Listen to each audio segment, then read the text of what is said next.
Bonjour, donc c'est Ken, donc pour une nouvelle vidéo d'un sabre laser, toujours donc en collaboration avec Dark Viper. Donc lui, il vous a montré donc la semaine dernière donc son sabre laser de Anakin Skywalker. Bon, aujourd'hui, je vais vous présenter donc mon sabre, une reproduction du sabre laser de Mace Windu. On est sur une reproduction, donc on n'est pas vraiment sur l'équivalent, contrairement à Anakin de Dark Viper qui ressemblait énormément donc à celui du film. Là, le produit est plutôt similaire, mais on voit qu'au niveau de la forme, on est un peu différent parce que la reproduction de Mace Windu est quand même très compliquée. Donc on sait un peu qu'ils s'en rapprochent, mais qui n'est pas tout à fait équivalente. Une autre chose que je voulais également éclaircir aussi pour vous, l'année dernière, la Forge, donc l'atelier des étoiles, créait ces sabres à partir de composants électroniques qui venaient d'Angleterre, donc c'était Playtex Labs, ainsi que quelques pièces qui venaient également d'Ultra Saber au niveau des manches, notamment au niveau de l'usinage. À partir du mois de février, la Forge va donc créer sa propre boîte. Il va ouvrir un magasin sur Dijon, ce qui va donc inclure que tous les composants électroniques maintenant seront produits en France, montés en France, et ce qui va inclure également une négociation un peu du prix parce que les composants vont coûter un peu plus cher.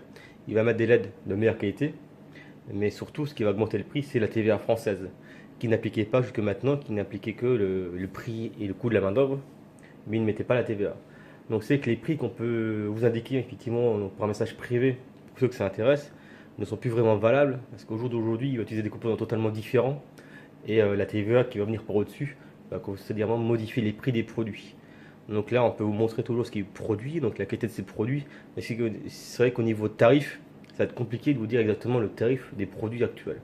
Parce que là, j'ai pas passé de commande récemment, de la Viper non plus, il me semble, donc c'est que les prix ont un petit peu bougé.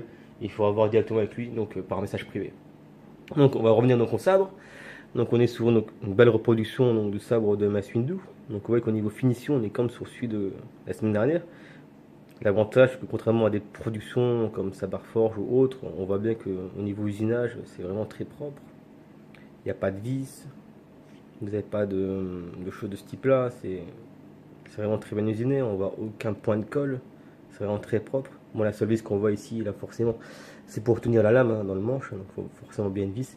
Là, j'ai un pas de vis, c'était en fait, si vous voulez, le point de fixation pour l'accroche ceinture que j'ai retiré, que sur ce sabre-là a été pas placé forcément au bon endroit, donc j'ai préféré l'enlever pour la prise en main qui est quand même plus simple sans l'accroche ceinture.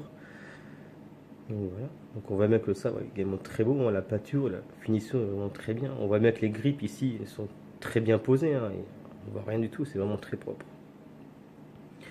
Donc, je vais vous l'allumer pour le fonctionnement. Donc là, on retrouve exactement les mêmes électroniques que dans le sabre que j'avais la semaine dernière, donc le Qui-Gon Jinn. On est sur un sabre avec la même carte son. Donc, je ne vais pas vous remontrer tous les bruits de sabre. Par contre, ce qui diffère par rapport à celui de la semaine dernière, c'est que ce modèle-là est un sabre flash and clash. Donc ça va intégrer des effets de lumière que l'autre n'aura pas. Je vais juste vous montrer un peu les voix qui sont intégrées dans le sabre. Et après, je vais vous montrer les fonctions flash and clash.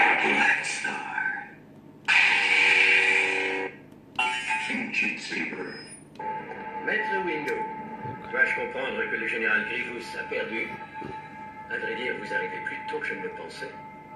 Au nom de l'Assemblée galactique du Sénat de la République, vous êtes en état d'arrestation, chancelier. Vous osez me menacer? Le Sénat décidera de votre sort. C'est moi le Sénat. Voilà. Vous êtes en état d'arrestation, monseigneur. Anakin, je t'avais dit qu'il irait jusque-là. J'avais raison. Les Jedi prennent le pouvoir. L'oppression des Sith est définitivement révolue. Vous avez perdu. Obi-Wan ne peut plus l'aider, mais la Force est avec lui. Le fils de Skywalker ne doit jamais devenir un Jedi. Si... Confirm. Et tu m'appelleras très bientôt, maître. Vous vous trompez sur mon compte. Et tu m'appelleras très bientôt. Donc on voit toujours que la qualité du son est quand même très bonne, hein, on a un très bon rendu, malgré la taille du sabre. Donc je vais vous montrer les fonctions flash and clash. On va revenir au début.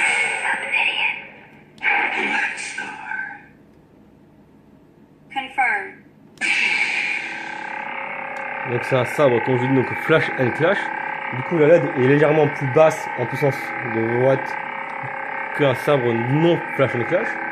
C'est un 10 watts, mais on voit bien que le violet reste quand même de très belle qualité. On est quand même sur un très beau rendu de lumière. Malgré qu'on soit en plein jour, toujours, on a quand même, ça rend vraiment très très bien. La deuxième fonction, donc je sais pas si vous le voyez à la caméra, ça se voit légèrement, on voit que la lumière en fait vibre, c'est-à-dire quand vous avez des sursauts d'intensité, ça vous permet de simuler un peu la vibration de la lumière, un peu comme les vrais sabres qui sont un peu instables. Donc c'est une fonction que j'ai rajoutée en plus, donc on a une lumière vibrante, en plus des flashs et des clashs. Donc là je vais vous montrer donc la fonction clash. Donc là c'est l'impact entre les deux sabres laser, comme dans les films. Il va permettre de voir un niveau d'intensité lumineuse supplémentaire. Et je vais vous montrer également dans les impacts de sabre à sabre.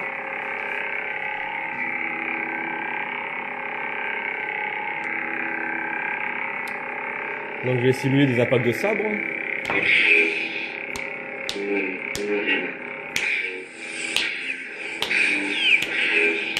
Donc on voit bien à chaque fois que le sabre prend un choc, il va simuler donc un impact entre deux sabres. Donc c'est plus pratique en combat, hein, parce qu'effectivement au contour de lame qui se touche, ça va mieux que si je tape dessus avec la main. Le sabre est plutôt réactif, donc on voit bien les effets. Après ce qui est plutôt sympa, c'est la fonction là. Donc on voit du coup qu'on est sur un sabre un peu plus haut de gamme que celui de la semaine dernière. On a plus de fonctions, ça rend le sabre un peu plus réel, un peu plus vivant, hein. C'est toujours sympa en combat. Après surtout qu'on est sur de l'exposition, ces fonctions là servent pas à grand chose, hein. C'est juste pour exposer le sabre dans une vitrine. C'est pas la peine d'avoir des fonctions flash and clash, hein. Mais après moi j'utilise beaucoup mon sabre donc en combat, en école. Du coup c'est vrai que pour les combats c'est beaucoup plus sympa d'avoir ces fonctions là, ça rend vraiment les combats plus interactifs. Donc voilà. Après si vous voulez on peut comparer donc avec le sabre que j'avais donc la semaine dernière, le Qui-Gon Jinn, que j'ai juste ici. Donc là on est sur une LED 12 watts, là c'est une LED 10 watts flash and clash. C'est effectivement plus on rajoute de fonctions à une LED et moins elle va pouvoir être puissante. Après je vous montrerai la semaine prochaine un autre produit qui va pouvoir avoir plusieurs couleurs, en sens que des LED de 6 watts, mais qui permettra d'avoir des couleurs différentes dans le sabre. Je vous montrerai ça donc la semaine prochaine. Vous allez donc le Qui-Gon Jinn. Donc vous voyez là on est sur un 12 watts et sur les côtés c'est un 10 watts. Honnêtement l'écart est vraiment très minime, donc c'est qu'au niveau clarté on perd pas grand chose et ça permet d'avoir des fonctions que le Qui-Gon Jinn n'avait pas pour le combat. C'est toujours intéressant. Donc voilà, j'espère que cette vidéo vous a plu. Je vais la poster donc sur mon compte Facebook et sur mon compte YouTube. N'hésitez pas à mettre des commentaires, à poser des questions si vous en avez et à mettre un j'aime. Voilà, bonne journée à tout le monde. Ciao ciao.